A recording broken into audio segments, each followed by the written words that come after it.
Pale, my son. Look, some good news. Hold on. Pale? Yes, that's right. Boy, SAT has something called, hold on, Pale. Look, talk, SAT is having a special for this independence season, and you need to get connected to enjoy the benefits. It's called Pale. Once you set up and connected with SAT, you can talk to your mother, grandmother, great-grandmother, stepmother, stepbrother, stepsister, the whole step. Pale is so sweet with your connection to SAT telecoms, and especially when you get your internet connection, no hidden fees, no hidden charges. You get free SAT to SAT telephone connection. You also get free installation, and you get no charges on your talk time. And you get your telephone for free. Oh, baka pay, boy. You know, yeah. Pale. Baka do. So you have at home your TV, SAT TV. You have your internet, SAT internet. And now, phone. Look at Pale. All your talk is sweet. Hello. Take advantage of one of SAT's 5 internet packages in our Pale specials. You can get the Breezy, the Warm-Up, the Maverick, the Jetstream, and the Warp Drive. Don't forget the Pale. These packages starting at $28.75. Pale. Yeah, don't forget from SAT. This independence season, don't forget it's happening at SAT. Pale. Festival, c'est manger. Tout le monde, manger. Mais SAT, c'est Pale. Yep, Pale. Yes.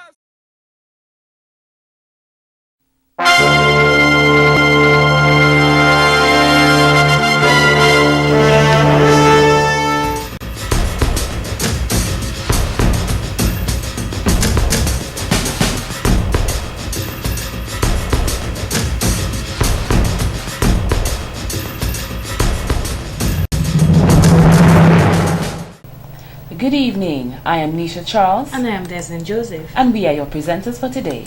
Thank you for joining us for SAT TV News. Among the major developments, parents urged to be more active in their children's lives as part of Early Childhood Education Month. Riyadh confirms death of passenger on board its aircraft. Obama to resume U.S. election campaign after tropical Hurricane Sandy.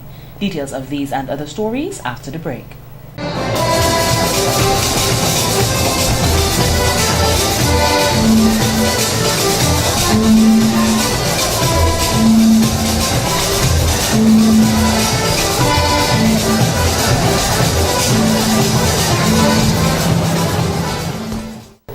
Thank you for staying with us. Now for the details of the news.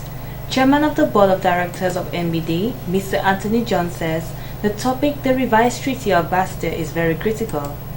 Mr. John says the treaty establishes the OECS Economic Union, which will come into full effect in July 2013. Governor of Eastern Caribbean Central Bank, Sir Dwight Venner, stated there needs to be discussions on what the implications are for having an economic union. And in fact, at this time and in this place, this matter is so important that it's not a question of my pontificating to you. I'm sure you're well aware of a number of things. I just happen to be a little closer to the action than you are. But I would want to suggest that you need to familiarize yourselves with what the implications are. You know, as we speak, we live in a world which is really very fraught with danger and uncertainty. Mr. Venner added that by listening to the presidential debate in the United States, people might wonder if anyone was aware of the negative effects that the country was in.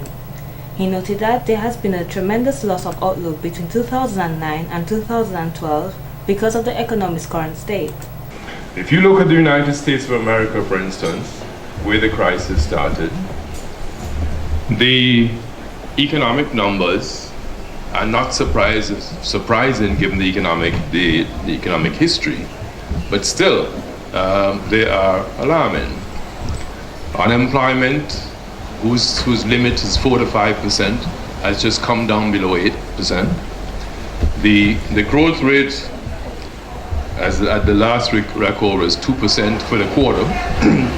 And the debt of the United States is really, one could almost say, over the moon, and there are reasons for that. The problem lies in what's going to happen at the end of this year. He says this year the United States will move towards what is called a fiscal cliff. That is where the tax cuts will end, expenditure will cut in, and if they do not avert this will cause recession for the United States. In addition to that, the ceiling for growth of the debt, the government debt, has been capped, and that will have to be agreed upon again by the Democrats and the Republicans. And that has caused a great deal of uncertainty, throughout the international community. Then you go to Europe, where Europe has extremely high levels of unemployment, particularly among the youth. They have low growth rates. Some countries are in recession. The sovereign debts of those countries are high. And in addition to that, you have the fragility of the banking systems. Mr. Viner gave an example of a challenging question that the bank employees may receive, which is, if someone came to the bank and asked for $2 million in foreign exchange, should they give it to them? And that was a really testing question, because if the answer was no, then you're going to send panic all throughout the place. The answer to that was yes, because the foreign exchange reserves of these countries are pooled. And if Grenada got blown away, it doesn't mean that the foreign exchange reserves of everyone else was blown away. And so those two answers were very comfortably answered, okay? And that is to make the point about the mitigation of risks.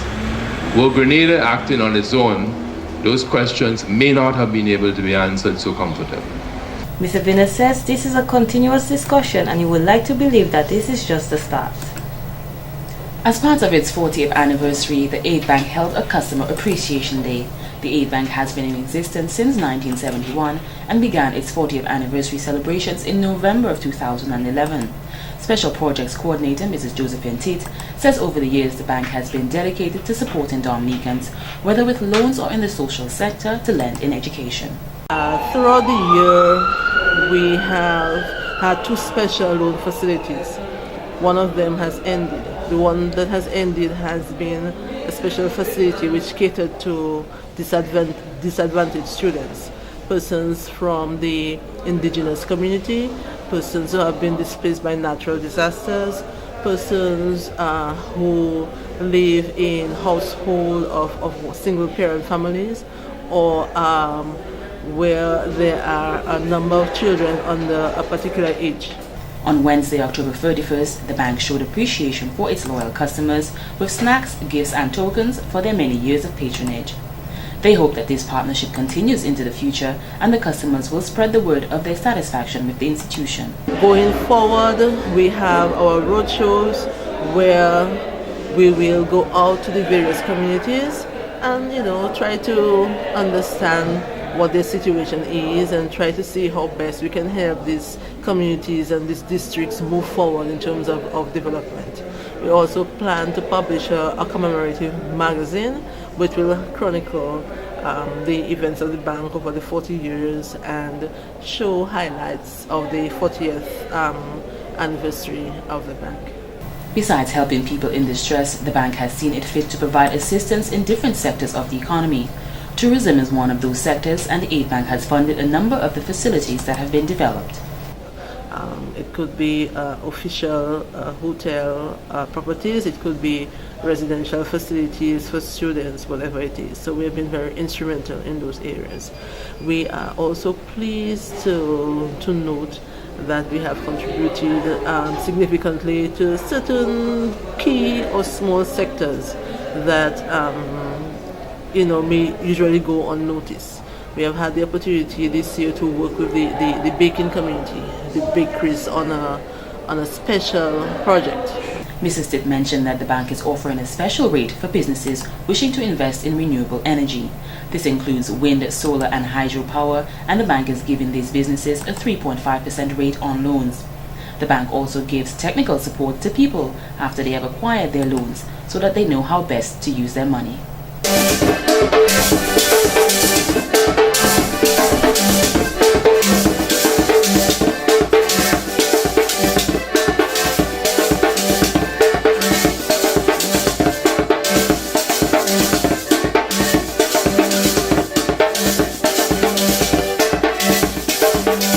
And in more local news, Ministry of Agriculture and Forestry, Wildlife and Parks Division hosted Heritage Exposition Open Day under the theme Partnering for Further Progress and Development on Wednesday, October 31st.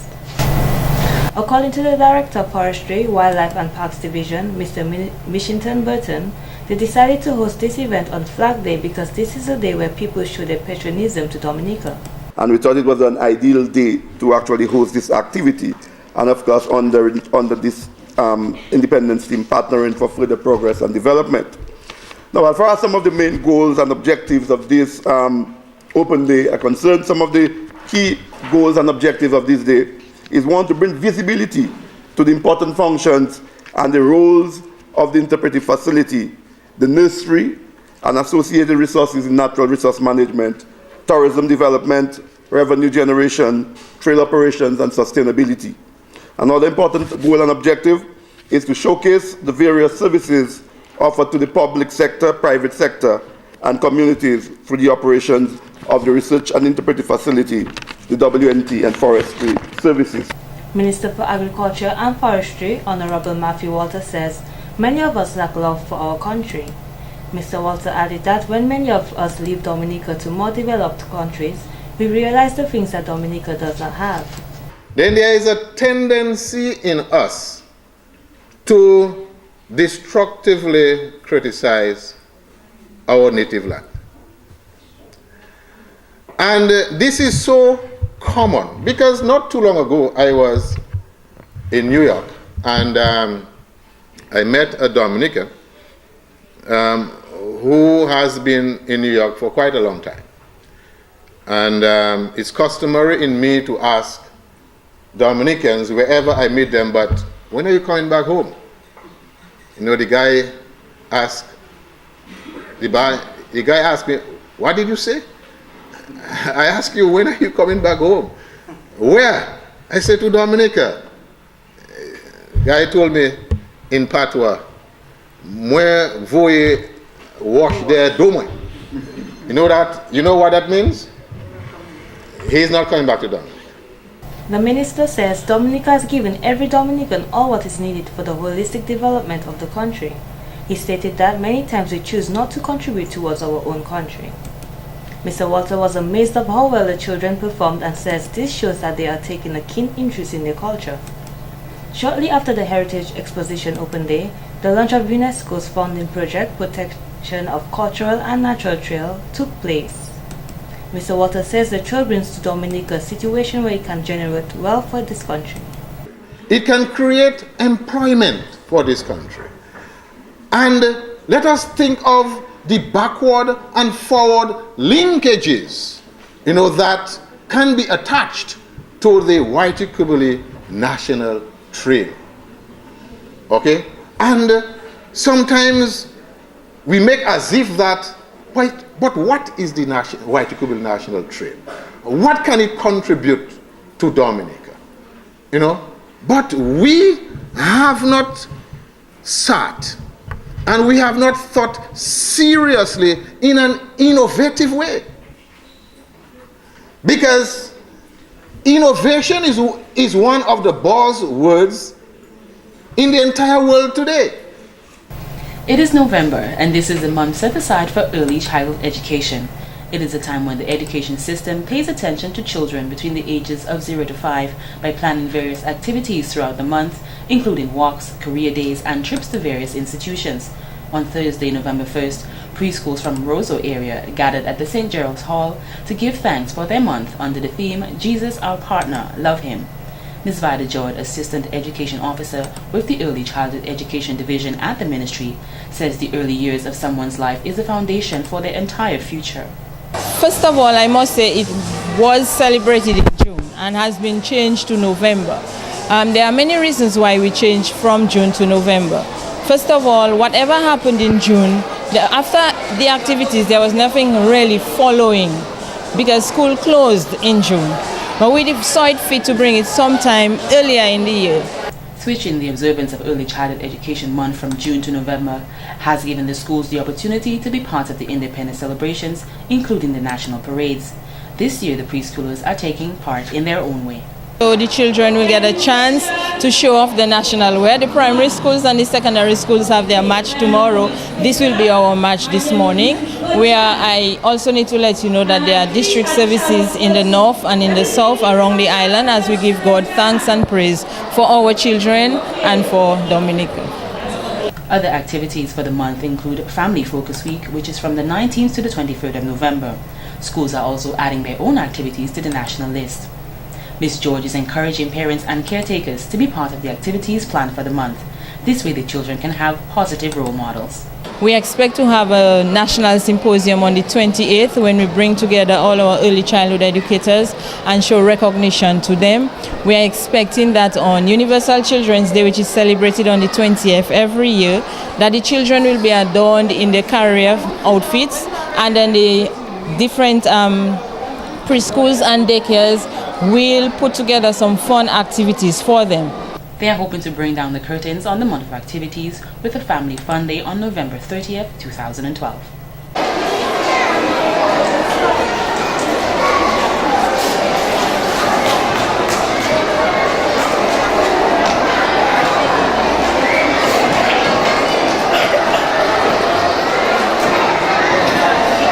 In more local news, the Dominica Association of St. Thomas has kindly handed over trimmers better known as brush cutters to local authorities on Thursday, November 1st. And as we're here to partner with the Dominica Association of St. Thomas in providing this much-needed gesture to the various local authorities, we want to certainly assure the association that the gift will be welcomed by the various local authorities, bearing in mind that a few days from now, we are going to embark on the continuation of our Community Enhancement and Beautification Program as part of National Day of Community Service. So this, in fact, presentation this morning will augur well for National Day of Community Service 2012.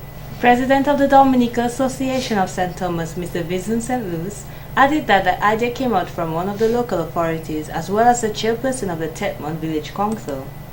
He says these brush cutters and trimmers are for community use and not individual usage. Consulted me some months ago and told me that he wanted a trimmer for his village council. I took that message back to my group and we decided without any difficulty to proceed with that measure. But there were cheers, there were shouts from other members of the group, what about my community, what about? And we finally decided that we should extend it to at least 5 communities. So therefore,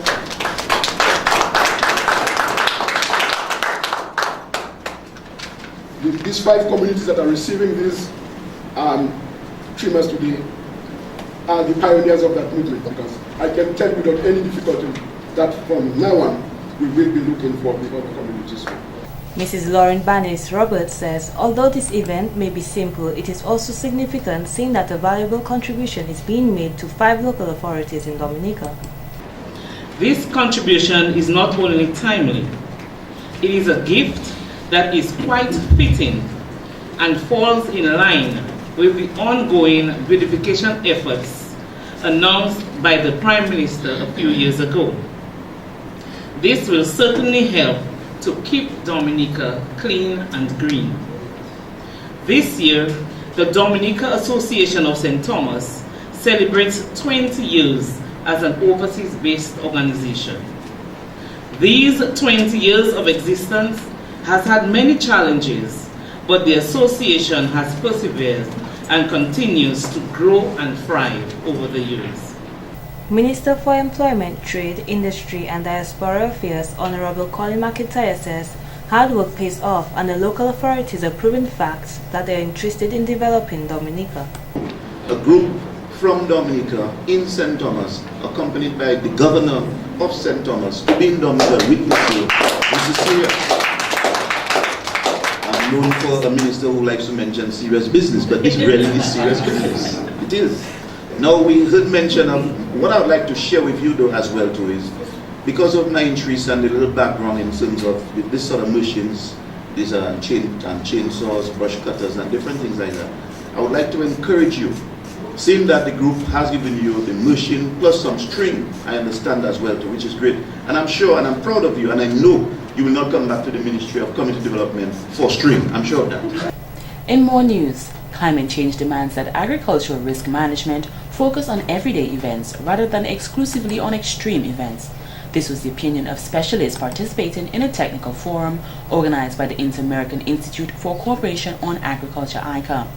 With the knowledge that agriculture suffers from inadequate risk management, it was concluded that unusual events were not the only ones that produce severe impacts. The forum called for improved risk management under normal circumstances, as well as understanding of the fact that risk reduction depends on a wide range of developmental practices ranging from territorial and environmental management to focus on poverty and governance.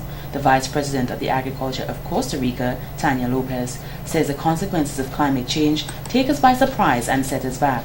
This is why risk management is important. The experts agreed that risk management should not seem to mitigate impacts, but rather focus on preventative measures. Roberto Flores from the Ministry of Agriculture in Costa Rica added that in this preventative process, systematization of information on the impact of extreme and natural events was vital, as it provided an assessment of the damage caused and the measures to be taken to deal with it. Studies carried out in Costa Rica revealed that in 20 years, economic losses due to natural disasters amounted to US $1.823 million, and that the agriculture sector was the second most affected. This type of information is tremendous use to banks, insurers, public institutions, and risk assessors.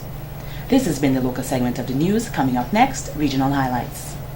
It's only when we unite as one, then a lot more thing can be done. Stop this useless fight down, killing out your own brother man. Time we rise and all realize we have an enemy in disguise, standing right in the mix of you. Got to know who is who. This is Derek Peters and you're watching SAT TV. That's what I have, SAT TV. SAT TV, that's the way to go. Rah! To the world. Ooh diddy, ooh diddy, ooh diddy.